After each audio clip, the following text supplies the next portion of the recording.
Hello, hello. It is Monday, and my name is Araya. I'm back again to talk today with you about past lives. So anybody that is out there connecting, feel free to log on and comment. Let me know you're there. Some people talk about past lives. Some people have had experiences of it. Other people are like, that's not possible. They don't believe in reincarnation. Hi, Rosa. You know, what's out there? What's really happening? Are those our memories? I've had experiences. Hi, Kaya. Beautiful. Tap to invite her to join your video as a guest. Wow, interesting. So I'm going to just swipe this, see if I can get to where I can see comments. I see Kaya and I see Rosa. Oh, beautiful. Hi from Barcelona. Thanks, Rosa. Now I know I can see the comments right. So we're talking about past lives today. And I myself have had some very interesting experiences over the years. I've talked about it in some of my other videos where I've gone and traveled somewhere. And like, for instance, I was doing the Wicklow Way in Scotland, or the West Highland Way in Scotland, walking along Loch Lomond, and all of a sudden this hillside just lit up for me with memory of, like, I knew that tree, that rock, that hillside from having been there a couple hundred years ago. I was in a man's body, I had an axe in my hand, like, it was very vivid, very real. And so over the years I've questioned and tried to understand what are those past lives. Kaya from Canada, beautiful. So we got Barcelona, we got Canada, we got Idaho. Hi, Becky. We have Nikki. I don't know where Nikki you're from. Oh, actually, maybe you changed your last name. Is that from New York, New Jersey, Nikki? Hi. Anyway, so Brian Weiss, in his Many Lives, Many Masters, has a great expose that opened my eyes to a lot. And he's came from a science background. He started having these patients on his couch, talking to him and regressing them in hypnotherapy, working through some stuff. And so he does this incredible book on all these lives that this one woman experienced and went through. And so then later on in my life, I learned from another teacher who's down in Australia, and they were saying, well, past lives aren't actually possible. Reincarnation is not possible. You only come once, and then your soul continues working on in the spirit world. So, okay, what's the question? You know, is this real? And as a medium, I've had very real experiences of actually, like I said, being there in Scotland or being in the mountains in Wyoming, where I would get into places in the mountains where I all of a sudden knew where I was. And I would feel like I was in an Indian body, and like I knew this whole valley, I knew that ridge, I knew where it was headed. I never felt lost. And so of course, like, okay, so what's the explanation there?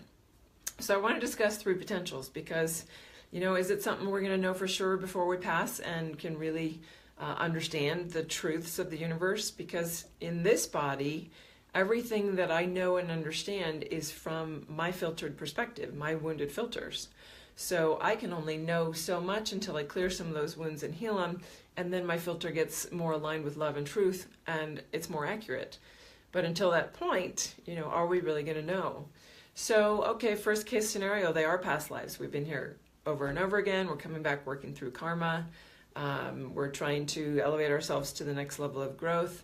And that seems like something that a lot of people buy into. But other people are like, no, that's not possible. Like, there's nothing beyond death, right? So there's this whole gamut of experience and spectrum.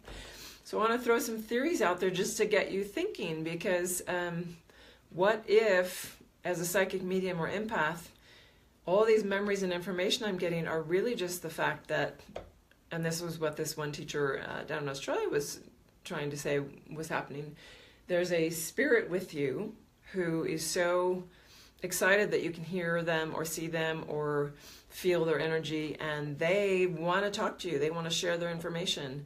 And so if they have an emotional connection to you, because typically spirits are around because they have an emotional hook in to your soul body of a similar emotional wound. That's what brings them into your field. So if they're there and they're feeding you information because they want to tell their story, they want to talk, and you're feeling it and you're in this deep meditation process, and all of a sudden you have this memory or picture or feeling or knowing, who's to say it isn't their story and you're not delineating the difference? I don't know. So here's two possibilities. Either it's my memory or it's their memory, and I'm empathic, so I'm able to pick up on it. So welcome. I can see that there's about 10 callers on, and I've got the comment screen, so I can only see the comments. But yes, Kayla, beautiful. Now I know how to say Kayla. Thank you. So what's the third scenario? Our time-space continuum is only in 3D, right? So what if we are actually, as on a soul level, having this incredible multifaceted experience? So if there's no time and space outside of 3D, and I am energetically able as a soul to be dropped in and plugged into any time period that I'm having an experience, do I have a past life or do I have a concurrent life happening right now that I'm picking up memory from because it's affecting me right now, from somewhere in the 1800s, from somewhere in the 300s, from BC before Christ? And Rosa's saying, I think sometimes it's like that, but other times it's different. You know, my whole philosophy keeps changing and shifting as I clear stuff in myself. And part of it comes down to, does it really matter? Does it really matter whether it's a spirit putting information in our ear, whether it was our own past life sharing information, or a concurrent life happening right now that is feeding me information? Because if we can get information from the past that is actually concurrent, we can do that with the future as well. Have you ever had an experience or a thought of your future self is actually coming back and sending information for you to make a choice right now that's going to get you to where that future self is right now, having that experience? Or have you gone out in the dream state into places where you know it's futuristic, you know it's in a space forward of where the earth is at right now, and yet you're not able to bring the information back because it's so beyond and advanced to where we are now that it doesn't jive with your brain right now. You can't bring it in here and understand it. So I just want to throw those three potentials out. Feel free if you have any questions that you want me to dive into deeper. And that really, in the end of the day, it doesn't matter whether you believe in them or not, whether you experience them or not, whether somebody else next to you believes it or not that you're sharing with. If they are effective, and this is one of my big tenets, if it is effective and helps you move forward, it doesn't really matter what the true explanation is.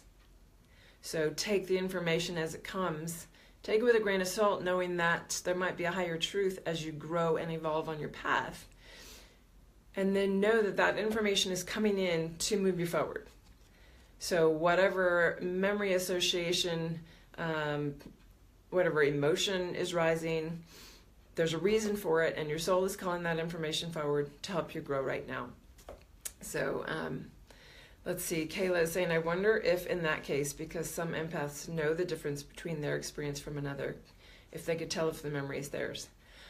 I think if they really tune in, they could, but depending on their capacity to really separate that vibration, I think it's hard. I think it's hard in the beginning. And I think, yes, trained empaths that really spend time separating the difference and seeing might, and most of my past life memory stuff, I haven't worked in this in a lot of years. Things come up with clients sometimes, but it's not something I focus on anymore. It's come up recently as my own exploration into the truth of it. I sort of put it on the back burner when I had this other information about it being potentially just spirits around me.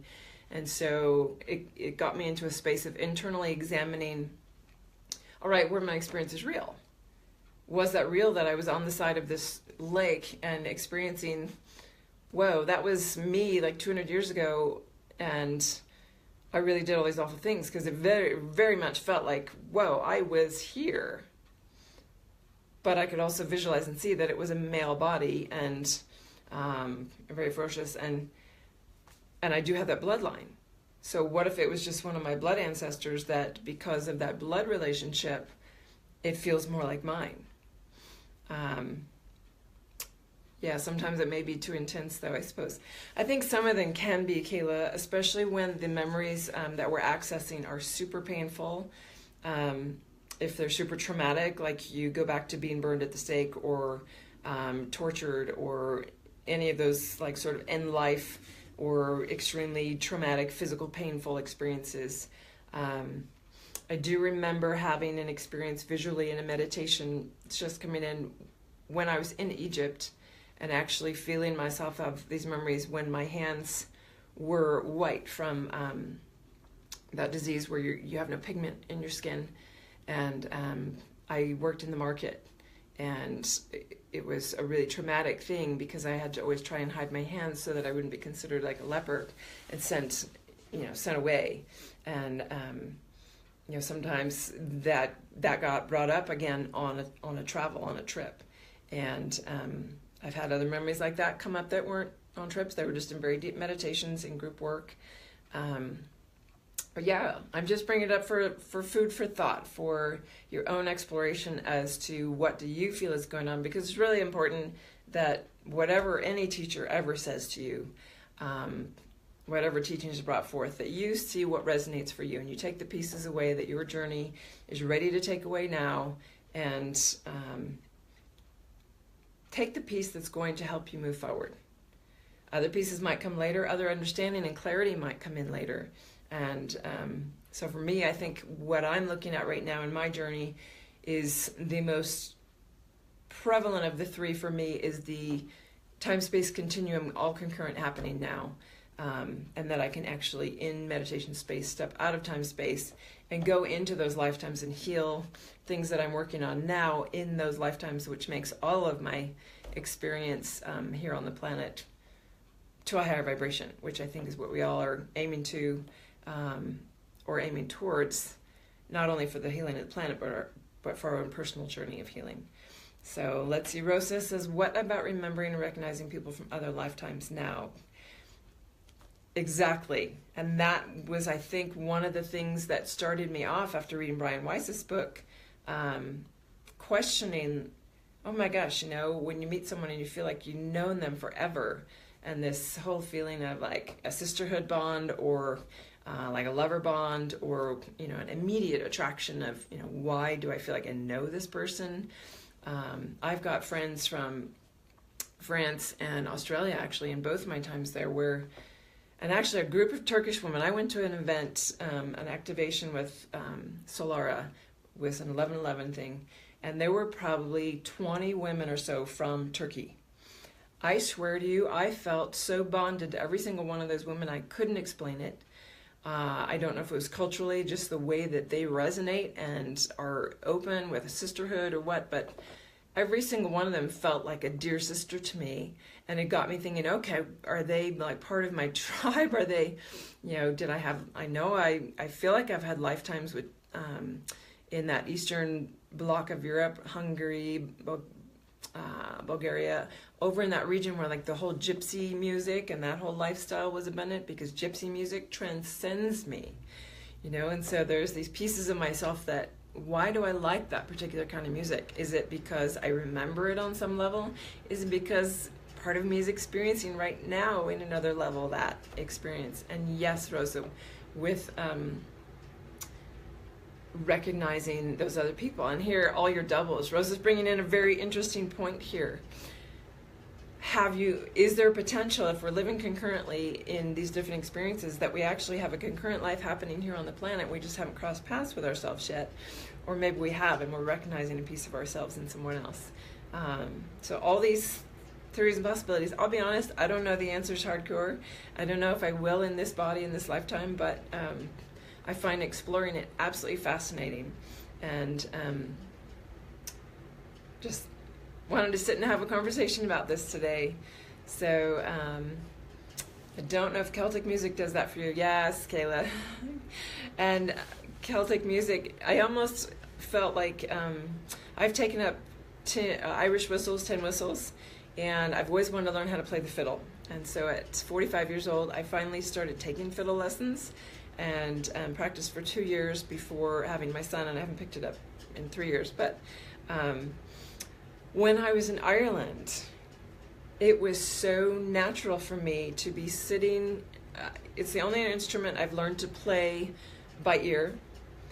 Playing the piano, I can't sit down and do it without music in front of me. The whistles, I learned to play by ear, so all my music is there. I sit down and I just can pick it up and play. And so when I was, and most of the music that I play is Irish on my whistles. When I was in Ireland and I'd sit and I'd just play, it was the most natural thing in the world. And I almost felt like there were spirits around me that were teaching me songs or playing through me. There was a time when I actually felt like, wow, I wonder if I'm just allowing a soul to come through into my body and play with me, because all of a sudden I'm really gifted with this and I have no explanation for why it came so easily to me. So interesting things to ponder. Thanks for bringing up some good points, everybody. And I'm going to sign off just with a reminder that 4 weeks from today, our Breakthrough Blast-Off group class starts. It's a 6-week intensive program where there's 3 one-on-one sessions with me that are 90 minutes every other week for those 6 weeks. So there's 3 sessions, 4 if you pay the full amount before the due date, before class starts. And then there's 6 weekly sessions with group, and so you get to benefit of the group dynamic as far as the exponentiality of energy to move forward on your path and break through some things. And the beautiful aspect of that is you've got this one-on-one work that really hones in on what's holding you back from your dreams. You know, what are you trying to move forward in your life? What are you visioning for yourself? Maybe you're not even there yet. Maybe it's honing in on what your vision is to really get clear on, like, okay, I'm stuck in my life. I'm not really happy. I'm existing. It's okay, but I really want to, you know, move into something different on whatever aspect of my life. So zeroing in on that and then using the group dynamic of the energy every week to really boost you forward with that and hold you accountable like a group does. So that starts in 4 weeks from today. If you want more information about that, just message me and we can get on the phone and have a little semi-session for an hour and chat and see if it's the right fit, if it, you know, where you're at in your journey, what are you looking for, what are your goals, and see if it is the right program or not. So yes, the fairy quite like music. Indeed, Kayla.